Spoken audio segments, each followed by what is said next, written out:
Thanks very much indeed, Jonathan, and thank you, RUSI, for giving me the opportunity to speak to everyone today. It's going to be a relatively short speech to set the scene, and then we'll have the chance for questions and answers. The context of this speech, originally a reflection on the 20 years since 9/11, has dramatically changed as a result of the events of the past 20 days.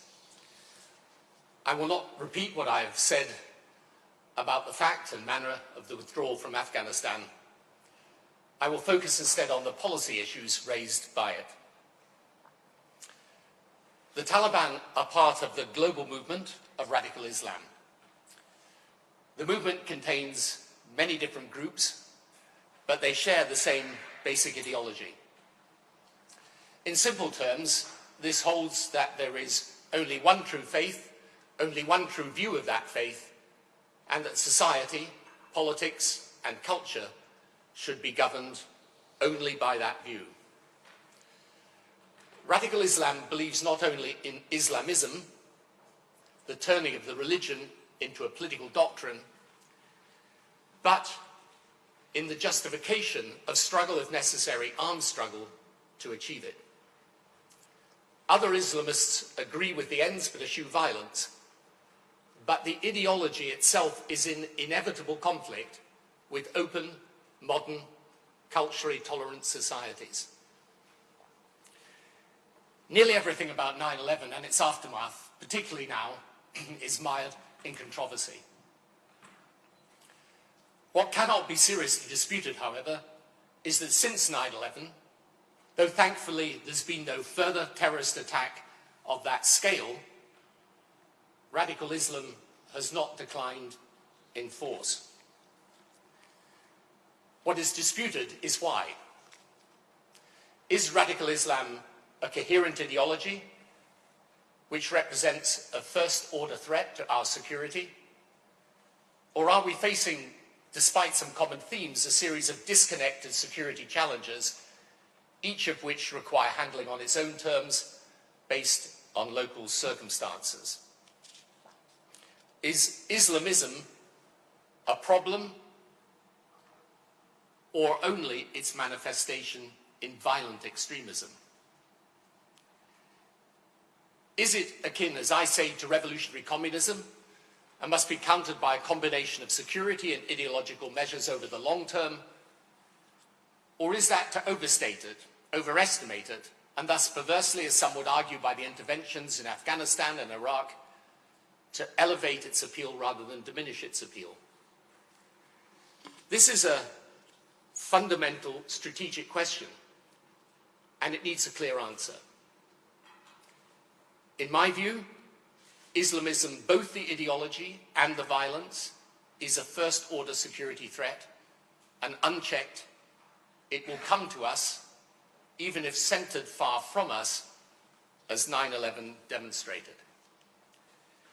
The analysis published recently by Dr. El-Badawi from my institute shows how the roots of Islamism stretch back over many decades, grew in strength long before 9/11, and it examines the links between the ideology and the violence.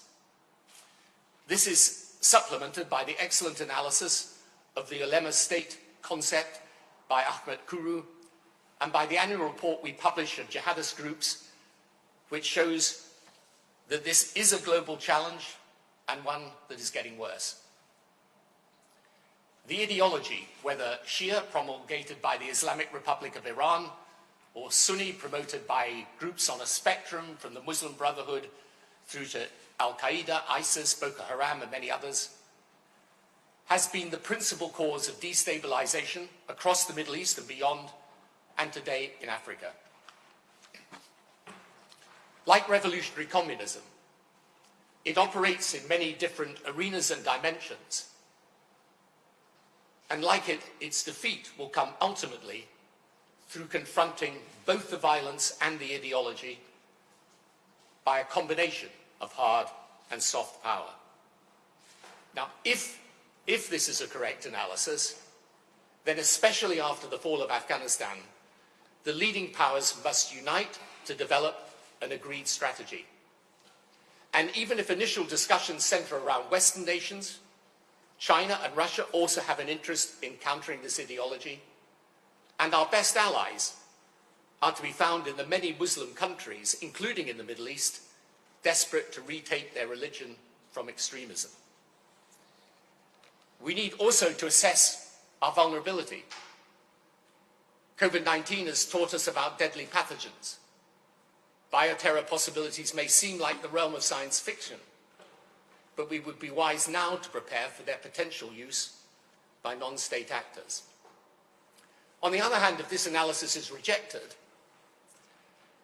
the alternative is, in effect, to say this is a second-order problem. Where we are directly threatened, we retaliate through counter-terrorism measures, drone strikes, surveillance, special forces, but otherwise we leave alone. But if this is where policy is heading, we have to understand it to its limitations. We need to work out what we mean by not remaking countries from which terrorist threats can arise. I understand it means that we do not do what we tried to do in Afghanistan. Though one thing should be understood: our remaking didn't fail because the people didn't want the country remade. For sure we could have remade better, but Afghans did not choose the Taliban takeover. The last opinion poll in 2019 showed the Taliban with 4% support amongst the Afghan people. They conquered the country by violence, not persuasion. The barrier to nation building is usually not the people, but poor institutional capacity and governance, including corruption, over many years. And most of all, the challenge of trying to build whilst internal elements combined with external support are trying to destroy. But counter-terrorism on its own won't remove an entrenched threat. We could seek a middle course. For example, in the Sahel, we could adopt a strategy of assisting countries with security, but also supporting the government's own attempts to develop their nations, because poverty and underdevelopment undoubtedly facilitate the extremists. In a way, this is what we did in Afghanistan post-2014, when NATO's mission went to train, advise, and assist. But even here, this will likely encompass more than conventional counter-terrorism. We need some boots on the ground. Naturally, our preference is for the boots to be local, but that will not always be possible. Western societies and their political leaders have become, quite understandably, deeply averse to casualties amongst our armed forces. This is not a problem for the armed forces themselves, who are brave and extraordinary people, but it is now an overwhelming political constraint to any commitment to Western boots on the ground except for special forces. Yet the problem this gives rise to is obvious. If the enemy we're fighting knows that the more casualties they inflict, the more our political will erodes, then the incentive structure is plain. There is an additional challenge for Europe and NATO. It is clear now, if it wasn't before, that America has decided that for the foreseeable future, it is a very limited appetite for military engagement. After Kosovo, I initiated European defense with France. I did this precisely because I realized that without the United States, and indeed President Clinton's commitment, we could never have resolved the crisis. And today, the Balkans, relative to its history, can aspire to a peaceful future, hopefully within Europe. Yet the crisis was on Europe's doorstep, not America's. It's Europe that faces the immediate challenge from the destabilization of the Sahel. Europe is already facing the fallout from Libya, Syria, and elsewhere in the Middle East. And for these purposes, Britain is part of Europe, like it or not. So how do Europe and NATO develop the capability to act when America is unwilling? Answering these questions, at least confronting them, would also reinvigorate Western policymakers' capacity to think strategically. For me, one of the most alarming developments of recent times has been the sense that the West has lost its capacity to formulate strategy, that its short-term political imperatives have simply squeezed the space for long-term thinking. It is this sense, more than anything else, in my judgment, which gives our allies anxiety and our opponents a belief that our time is over. Finally, one of the most depressing things I've heard regularly articulated over the past weeks is the idea that we are foolish in believing that Western notions of liberal democracy and freedom are exportable or will ever take root except in the somewhat decadent terrain of Western society. Now, maybe my generation of leaders were naive in thinking countries could be remade, or maybe the remaking needed to last longer. But we should never forget, as we see the women of Afghanistan in the media, culture, and civic society now flee in fear of their lives, that our values are still those which free people choose. Recovering confidence in those values and in their universal application is a necessary part of ensuring we stand up for them and are prepared to defend them. Thank you very much.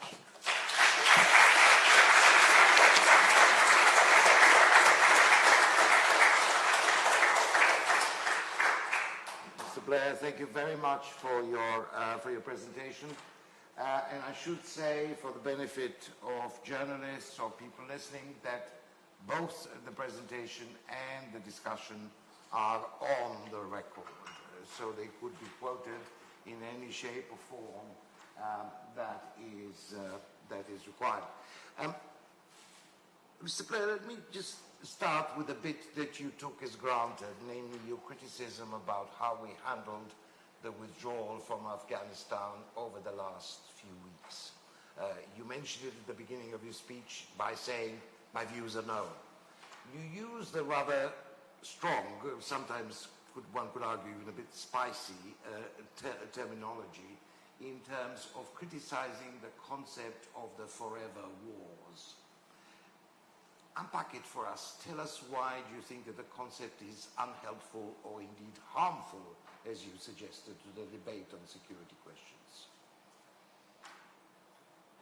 I mean, the term or the phrase ending forever wars has been used by politicians of all political stripes, particularly in the United States. And let me say right at the very beginning, I have a deep respect for President Biden. I admire him and like him, and I agree with many of the things that he's trying to do.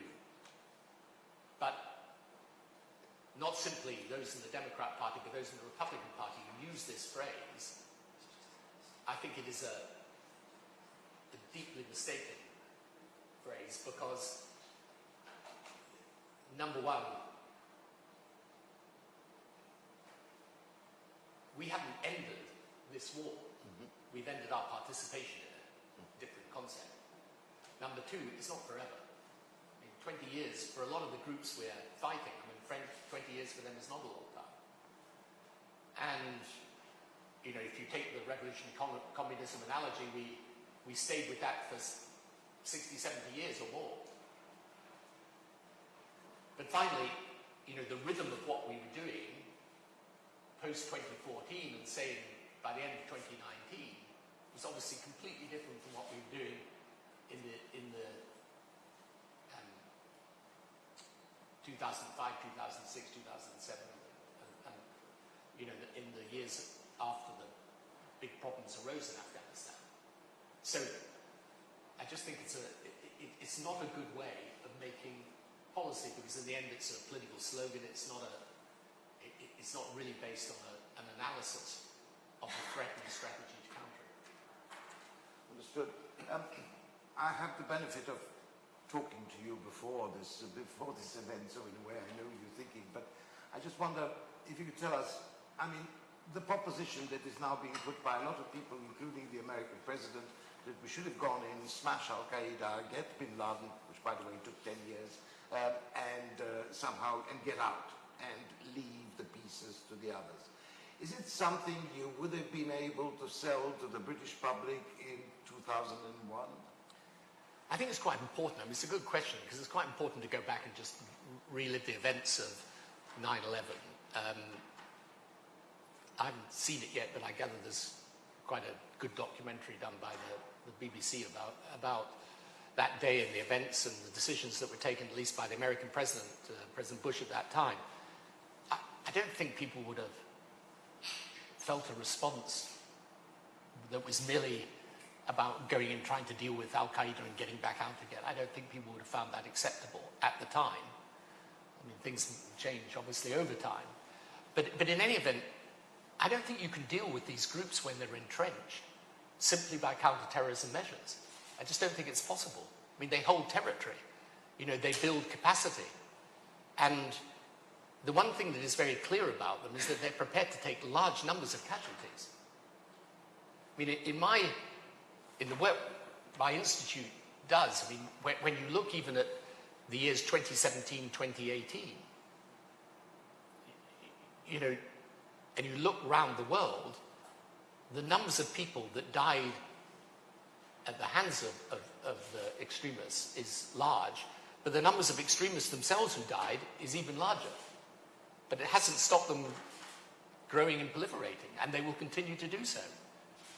And I think one of the things that's most difficult is for us to get our heads around the elements of this that are to do with genuine religious conviction. Now, it may be completely misguided, but it is a genuine religious belief that has been turned into this political ideology. And the interesting thing about the work that my institute's done, and I really recommend the paper by Dr. Al-Badawi, who works with my institute, on the roots of Islamism, and also the work by Ahmet Kuru on the Ulema State Alliance. What it shows you is this has been, you know, for sure decades in growing, but you can take it back even further. And you realize that there were attempts towards the end of the 19th century to modernize the relationship between Islam and the state, but they failed. And basically, a lot of countries were then increasingly offered, as the 20th century wore on, either secular dictatorship or religious extremism. And then a lot of the opposition to secular dictatorship took the form of Islamism, because it appeared to be the one philosophy that was going to stand up against the dictatorships. And, you know, people again forget this, but when the Iranian Revolution happened in 1979, it happened and began as an alliance between the Bazaris. Yeah, and those that were Islamists and those that were liberals. Yeah.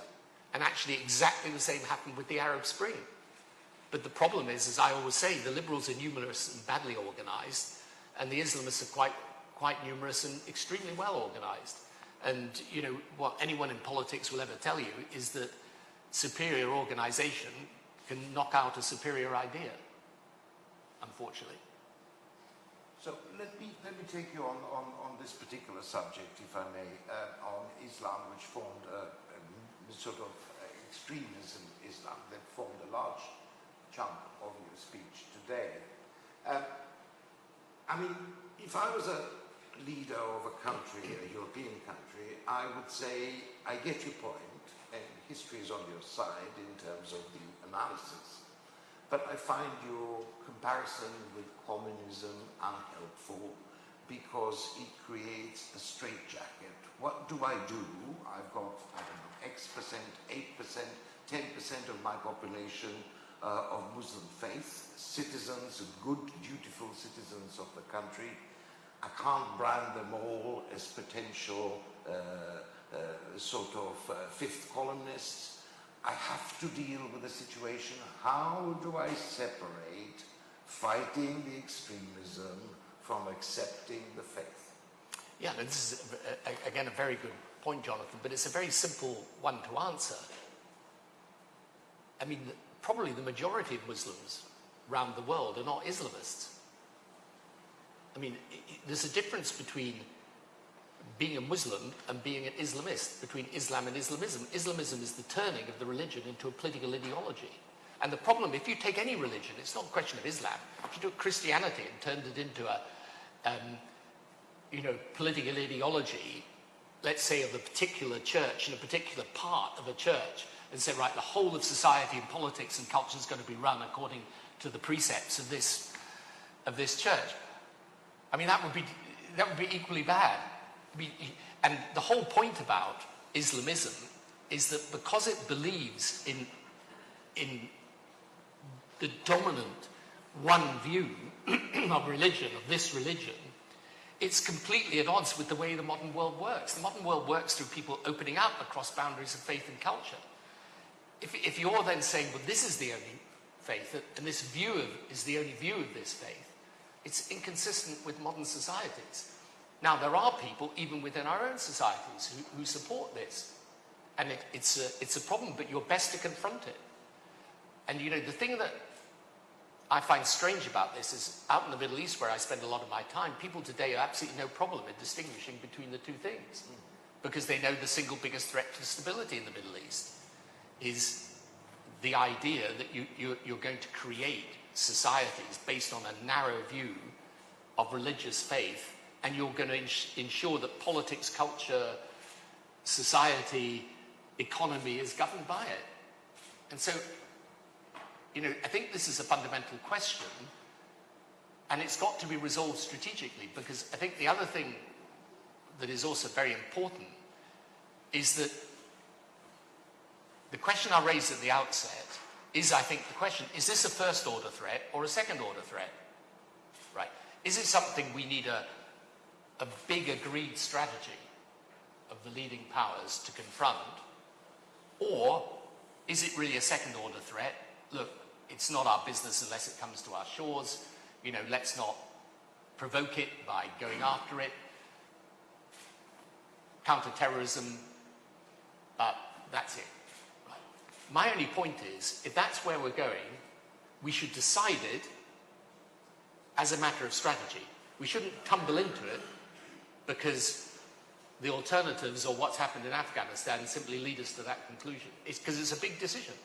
It means that you reposition a lot of your analysis of the world.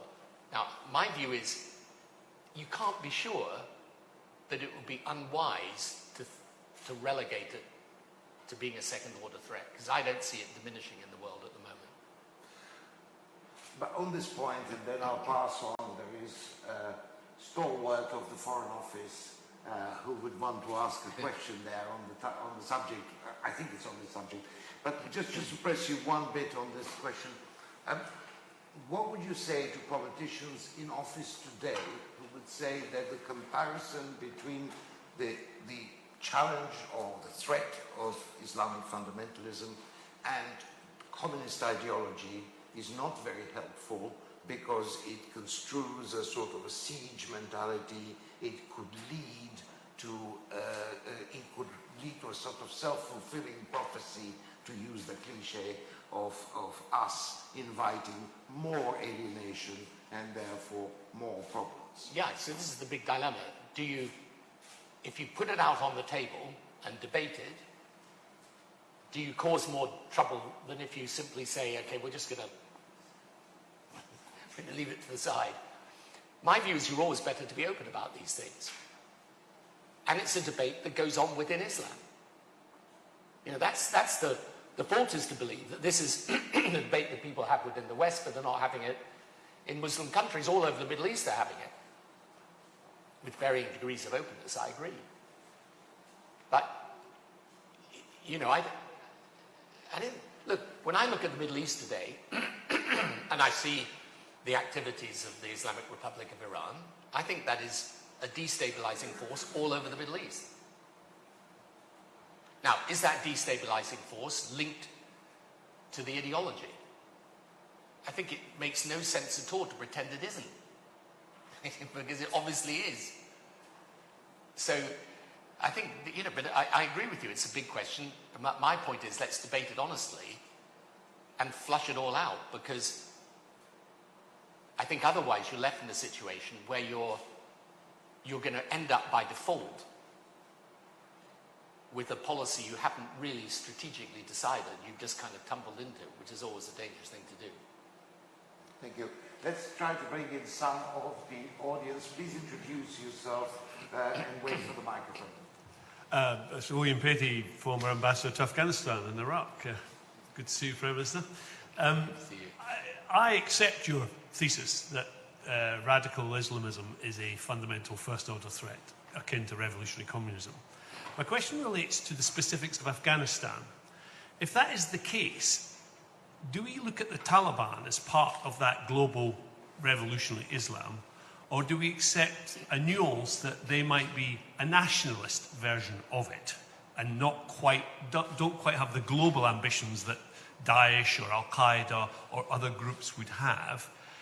And if we can live with that nationalist version of it, what do you think about engagement with the Taliban? Going back to your point about what's our strategy, what are our strategic objectives? And it strikes me the ones in Afghanistan are, we want to avoid a humanitarian crisis that leads to a refugee crisis, that leads to state collapse, that leads to the sort of failed state in which people who have ambitions beyond their borders threaten others, regionally and internationally. Do we try a policy of engagement with them to avoid those consequences, because they will happen if they don't? So it reminds me of the revolutionary communist analogy. Where would we be if we'd engaged with Castro and Cuba as a unique country rather than as part of global communism? Is Afghanistan a similar analogy? Yeah, or you could look at Tito, I guess, in Yugoslavia in a way. So I distinguish between the strategy and the tactics. Tactically, you may well have to engage, because that's the reality you're faced with, although you should engage on very clear terms and with some leverage to hold them to account. But I think we've got to be very clear that the ideology they subscribe to is still their ideology. And therefore, and it's an ideology that the people have not chosen to live by. So I'm not, I think in realpolitik, there are going to be a lot of situations, and this is one of them, in which you have to work out what the best way to proceed is for the people in Afghanistan, you know, and for ourselves and our own security. And you know, I don't rule out at all engagement with the Taliban. I'm in favor of engaging with people. I'm just always in favor of engaging from a position of clarity and strength. And I think that, you know, that's where we need to be. But I think one of the risks of this is that we've always got to be mindful of the fact that sometimes we think these groups are opposed to each other, and sometimes they are, but at a certain point they come together and are ideologically coherent. And that's why, you know, we always thought in Iraq it would be impossible for the Iranians to coordinate with Al-Qaeda, but in the end it wasn't when they needed to. And we should never forget that this ideology in the end is fundamentally hostile to our way of life. So my answer is yes, but with care. And as if by magic, we've got Sir John Jenkins, who is another old hand in the Middle East, who actually wrote recently poo-pooing the idea of the reformist Taliban versus the hardline Taliban in terms of future engagement. Sir John.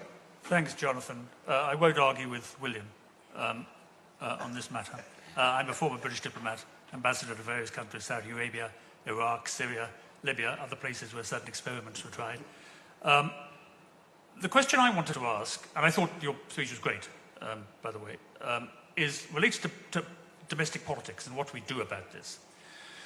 Because the issue identified is an issue that isn't just confined to this country. You see it in France, you see it in Germany, you see it in the Netherlands, you see it in Scandinavia, and so forth. It's wide. This challenge to what briefly one might call the contemporary liberal state order. I mean, you know, there were complications with that term, but it meant basically that. And we debated this a lot at the time when I was writing the Muslim Brotherhood Review about what exactly domestic policy, how domestic policy should reflect the understanding of this challenge. And there was a lot of talk about British values. This is something, of course, that has come through into Prevent. The Prevent strategy talks about defending British values.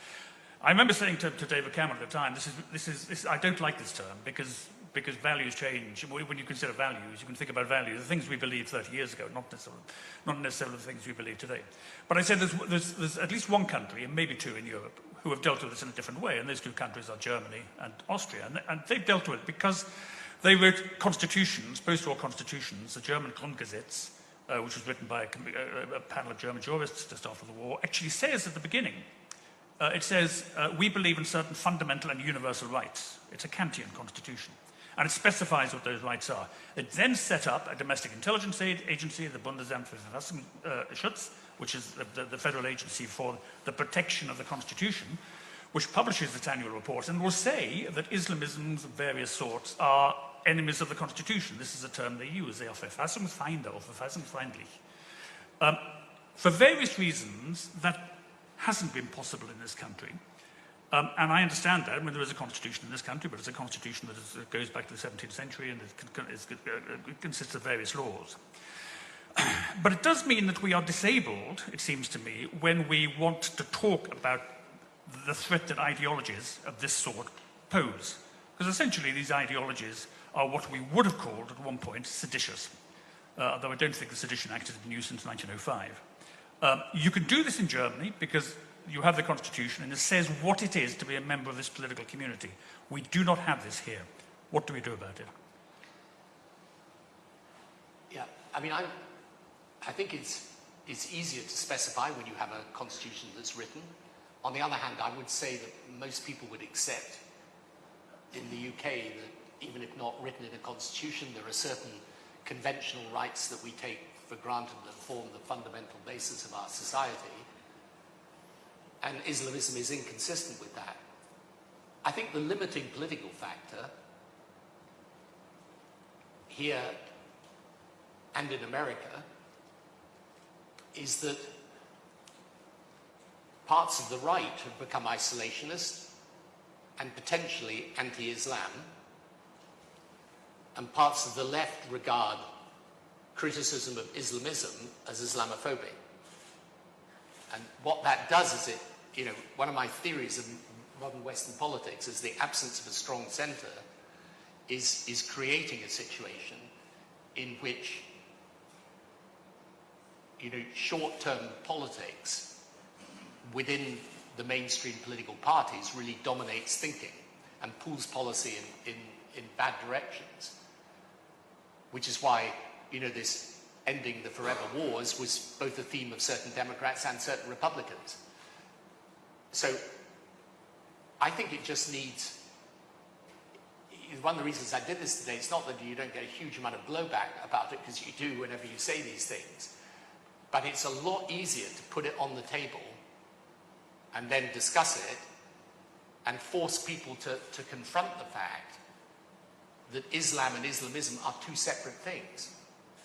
And this is very, very necessary, because otherwise I think Western politics will get bitterly divided between the left, the parts of which consciously or unconsciously are now actually in alliance with Islamism, and parts of the right who want to take Islamism as meaning this is Islam, and therefore policies that are anti-Muslim are policies that are justified. And that space in the middle, which is where I think we should occupy, is not articulated. So this is what I think we've got to do. And even if we don't have a written constitution, we can still articulate that case very strongly as to why the values that I'm talking about are actually the basis of our societies. But it's a lot easier if you've got a politics that isn't so partisan and divided, that at least this notion is held in common. The gentleman in the front, but let's make it very quick. Yes, the questions, please. My name is Roy Yacovi. I'm an analyst in Afghanistan. On the 7th of October 2001, I was a child refugee working at a construction site in Iran, as it happens on the birthplace of Ayatollah Rafsanjani. And I heard a tractor driver stand by and say, "Afghan boy, the Americans have just attacked Afghanistan." And I fell onto my knees, being a tortured 12-year-old fleeing Afghanistan. Ever since then, I'd never imagined that one day I'd be, ended up here. I thought I'd go back to my village. Ever since then, I've watched the jubilation and tragedy of the Afghan people and lost friends and relatives there. But over the past week, what I've noticed is our understanding of Afghanistan is very superficial. We don't understand the deeply blooded complexities of Afghanistan as a country, its divided society, historically, culturally, linguistically. But we also don't have a very good understanding of the Taliban itself. We don't understand the constituent part of the Taliban. But we're already beginning to see signs of fracture within the group. And the regional players going to play different parts in different ways. Afghanistan is going to remain both, political, humanitarian and security threat to the West. What are we going to do about it? We've lost the cohesion to deal with it, and are we ready for the very potentially far deadlier conflict that's going to, await the Afghan people with all different actors involved? Yeah, I think it's a very good question. I mean, look, I think this is why I think at the very least what we should do, I suggested that we, the leading powers should hold a conference at which you decide at least on an agreed approach. Because obviously we've lost our position there. And I completely agree with you, by the way, that some of these, and I've been guilty of this myself, I mean, it's possible to have a far too simplistic understanding of the country, its people, the different elements, the different tribes and so on. But I think, one of the reasons why I think it's important that we take a long-term strategy and are prepared to hold to it over time is because it will take a long time. But, the fact is, if you go back half a century, Afghanistan had a chance to develop as a very decent country. And one of the things when you go back and you look at the pictures of Afghanistan in the 1960s, you understand that it had every possibility of developing in a good way. Now, we know all the reasons why that didn't happen. But it can be rebuilt over time. And, I was in the Balkans recently, and it's very interesting just to reflect on that, because sometimes people say, well, as opposed to the intervention in Kosovo, Afghanistan failed, but Kosovo succeeded. But if you look even at the Balkans today, there are still massive tensions. There are still a lot of problems. I think it's going to take quite a long time to overcome those problems, but the framework that's been established is one that is allowing those countries to develop. So you go to Serbia or Albania today, and they're a world away from where they were. Now, does that mean the Balkans has resolved all its problems? Absolutely not. But the absence of terrorism and the absence of a fundamental security threat allowed, however imperfectly, those countries to make progress. And the question, therefore, for us is, how do we engage now in circumstances where we've sent a pretty clear signal that the military engagement is not something we're prepared to do? And yet, if there isn't at least some way of governing the security of the space, it's very hard for countries to make progress. And I see this all over Africa today. This is why I get so worried about the situation now in the Sahel and countries like Mozambique. I mean, these are countries that have now got a serious problem because they can't, people say, well, the answer, for example, in Cabo Delgado in Mozambique is to do development and reduction of poverty. And I say, that's fine. But if you can't govern the security space, how can people develop? Because you build a road and the next day someone's blowing it up. So this is why, I mean, I think you're right. We do have to regroup and reflect and then find a way forward. I think what is troubling me at the moment is I get the sense with a lot of Western politicians right now, they just want to say, well, look, okay, this has not been good, but let's just move on. There's COVID, there's climate change, there's China. You know, someone said to me the other day, well, but we should be concentrating on China. I said, I'm afraid in politics, you've got to concentrate on more than one thing at a time. I mean, you don't choose your agenda. I would say the agenda is chosen. How you respond to it is your choice. But you can't say, well, let's ignore that one because we've got to deal. I mean, you might as well say, let's deal with COVID, not climate change. No one says that. They understand you've got to deal with both of those things. And yes, I agree. The rise of China poses a big challenge to the West, but so does this. And, you know, we've got to, at least if we're going to decide a policy, let us decide it and not, as I say, fall into it. Let me move to some of the questions from the people online who've been waiting very patiently, and then I'll bring it back to the audience here. There's a cheeky question from Anton Gash, who was a British defense attaché in many Southeast Asian countries.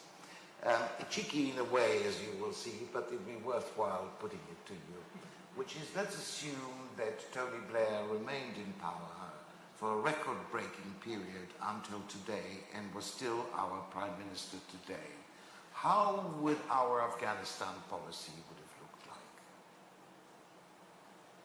Well, I think and hope that we would have had a relationship with the United States that would have allowed us to be part of this decision-making process. And, you know, for all the faults of the time I was in office, my relationship, first of all, with President Clinton and then with President Bush, those were strong relationships that meant there was a constant interaction between us as individuals and our systems. Now, I'm not in a position to criticize the existing government because I don't know what's been going on behind the scenes, and always a lot goes on behind the scenes. But I would have hoped that I would have argued, I mean, as I said in the essay that I wrote, I think we didn't need to be in this position. And if you go back to 2019, the challenges were very evident. But we had a sustainable situation, in my view, not an unsustainable one. So I would have tried to argue that case. I would have done a few other things as well, by the way, but on the domestic including front, a Brexit referendum. Not including a Brexit referendum. Okay, which quite neatly leads us to slightly broader perspectives of the UK today, 20 years after 9/11. There's a question online from Craig Sutherland. How would you assess the UK-US special relationship today? Where do you think we are? And I will match it with Tessa Siskovic, Dr. Siskovic here in the front, who is a journalist and also curates the Kreisky Forum, another great Prime Minister, the Austrian Prime Minister. Tessa, would you like to put your question as well on the European angle? Yeah, as we're talking about the special relationship, and you touched upon it in your remarks before also, I was wondering on what level you would like to see Britain engage with the European partners in the future now, because obviously through Brexit it's more complicated with EU institutions, but maybe also slightly easier bilaterally with France on military issues, or Germany on Secret Service cooperation, these kind of things. Could you be elaborate on this a little bit? Thank you. So the US and the European pillars. I mean, first of all, let me answer it by starting with a political principle I believe is really important to articulate. These relationships are like personal relationships. In other words, you know that your friends are the people that are there when times are difficult. you know, the friendship is forged over a long period of time, and it's based on a trust that you're going to stand together. And that was why after 9/11 I said that the UK and US should stand shoulder to shoulder. I believed it was really important post 9/11 that America did not feel alone, that it felt that it had allies. And in the same way, even in a completely different context, I've always thought with Europe can be extremely difficult for Britain to operate in. The European Union was very frustrating for the British Prime Minister, for any British Prime Minister, because of the different culture of the system, the way the Commission would operate from time to time. Your European allies would be doing things you didn't like, with the French-German relationship to navigate. But my point was always, you have to put up with all of that if the relationship matters. And so, in the end, neither with the US relationship nor with the European one,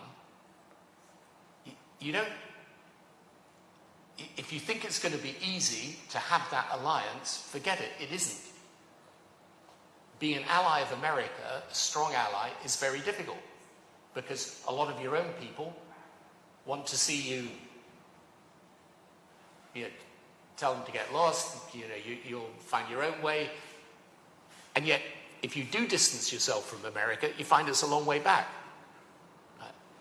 Now, I personally believe that we should have, over these last, more than a decade, been strong with America and kept strong with it all the way through. Even when it's President Trump, you may disagree with his politics, may disagree with his policy.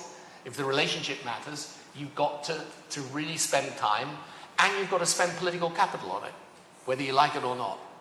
Same with Europe, which is why I think now, with Europe, right, if I was back in office today, I would realize you've got to repair this relationship with Europe, because you can change your political relationship, but you can't change your geography, or your history, or your values, or your interests. And those are all aligned with Europe. So, I think European defense, within the context of NATO, you don't want to do it aimed at NATO, but I think a serious discussion between Britain and its European neighbours as to what we now do in circumstances where I think it is being signalled across the spectrum of American politics that for the foreseeable future they're going to look after their own interests, but in a quite narrowly defined way. Britain's got to decide what it does, because otherwise that relationship with America is not quite the same, and then we're out of Europe and we don't have a relationship there, and that's not a good position for us to be in as a country. So my view is that now is the moment to reach out, and you'll have new leadership in Germany, go through the French election. Let's assume for the moment that President Macron is re-elected there. That's going to be an opportunity to rebuild some relationships in Europe around something that's a big strategic interest of ours, and we should have the political capacity and imagination to seize that opportunity. Would you want to do it bilaterally or multilaterally? Because there is on offer, of course, what you have started in a big way, the relationship with France on security questions. There is a very thick relationship with Germany. You could argue there's a number of other countries, but not with the European Union as a whole. Or do you want to go into the European Union and then all the theological arguments about NATO, EU, etc., which you are very familiar with? Yeah, that's a good point, and you've got to navigate it with care, but I think you can navigate it with care. I mean, you may start with the bilateral relationship with France, for example, and build out from there. And this is something where you need those who are expert both in the military and security field to advise you and to set out a plan. But if you just take the Sahel, which my institute works in and which I'm become increasingly obsessed by over these last years, because I think it does represent a future security threat for Europe, including the UK. We don't at the moment have the capacity to help those countries govern their space or get on their feet. And France has been left with its mission there. but I think they are now going to withdraw from that, or at least cut it back substantially.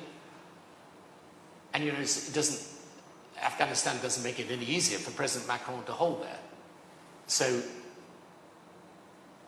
are we just going to let this situation fester until finally we get waves of extremism and migration coming from there, or are we going to try and deal with it? You know, I think building the capacity in cooperation, you know, you're not going to end up with some European army, but in cooperation, countries working together, making sure that they pool their assets effectively. This seems to be, I would take a long, hard look at that at least. Okay. I think we've got time for two questions from the online. The first one is from Sir Harold Walker, an old Middle Eastern hand, again, who's asking, I think, the question that preoccupies you, I know, a lot.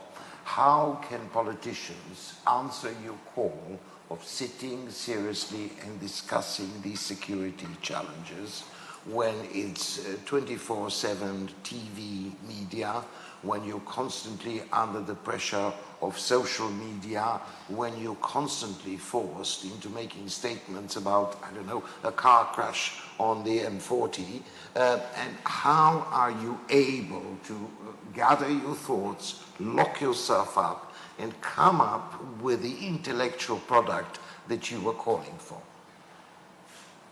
So I think there is a paradox in modern politics, which is that the public, at one and the same time, they're consumers of social media, and social media drives a lot of the political discourse. But at the same time as all of that is happening, they're also very distrustful of it and actually want their leaders to be able to stand out against it. So, you know, I think that people know that you do need to take long-term, clear strategic decisions. The loudest voices often mitigate against that. But I think the public, in the end, would prefer leadership. That's my, maybe I'm wrong, but that's what I think. In any event, it's worth offering it. And, you know, it comes back to what I often say about the centre ground of politics. You know, a lot of people say the centre ground of politics has disappeared in recent years. And I always say you've got to work out whether this is a supply problem or a demand problem. And my view is it's essentially a supply problem.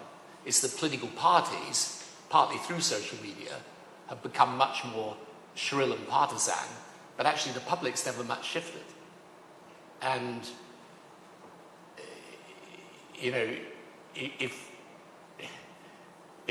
a strong centre-left, centre-right alternative is on offer, I think people will mostly back it.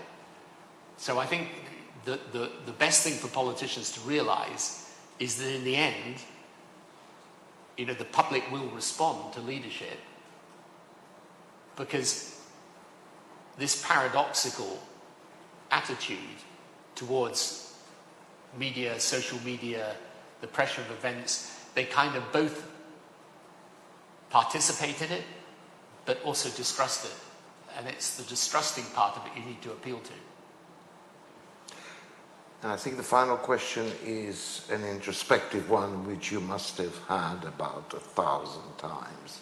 It comes from Gideon Coolin, and it is, what is the single event or action that you have taken during your premiership of which you're most proud of? Which I'm most proud of? It's always difficult to answer that, because you could take a particular event like the Northern Ireland Peace Agreement, or you could take a policy over time like school reform. I would say that the thing that I am most proud of, and I sometimes say that one of the ironies of politics is that you begin at your most popular and least capable, and you end at your least popular and most capable. And I think by the end of my time, I was taking decisions pretty much with the short-term politics taken out of it and realizing you had to do things for the long term. So in foreign policy, by the end, I was very clear. You keep the relationship with America strong. You are their strongest ally. You're at the center of Europe, and whatever the difficulties and strains, you've got to keep there. And you build through the International Development Department and our budget for overseas aid, you build an extraordinary soft power component to how Britain presents itself. And when we won that Olympic bid in 2005 to bring the Olympics to the UK, I took that maybe wrongly, but I took that as some endorsement of the fact that Britain really counted. Thank you. That was really very interesting. You referred a number of times, and I failed to do so, so I'll do it now, to your institute, the Institute for Global Change, and to its enormously good output. I'm glad to see some people from the Institute here. I would recommend to all those who read the material to look very carefully at the output. I consume it regularly, and I find it extremely enlightening. And on a personal note, I must say, I remember, again, I come back to what I said at the beginning of the speech at the Institute in 1999. Sounds a long time ago, different world. And your commitment to a policy of engagement, including the use of military force as a force for good, as we used to say at that time. And it's sort of the cycle closed. I was just trying to remember this morning, the cycle closed. One of the youngest members of staff that we recruited now is the son of Kosovar refugees who said unashamedly that he owes his existence to you. So in many respects, you know, there is a personal touch to this that touches us. Mr. Blair, thank you very much for your presentation, and thanks to the very large audience for taking part. Thank you.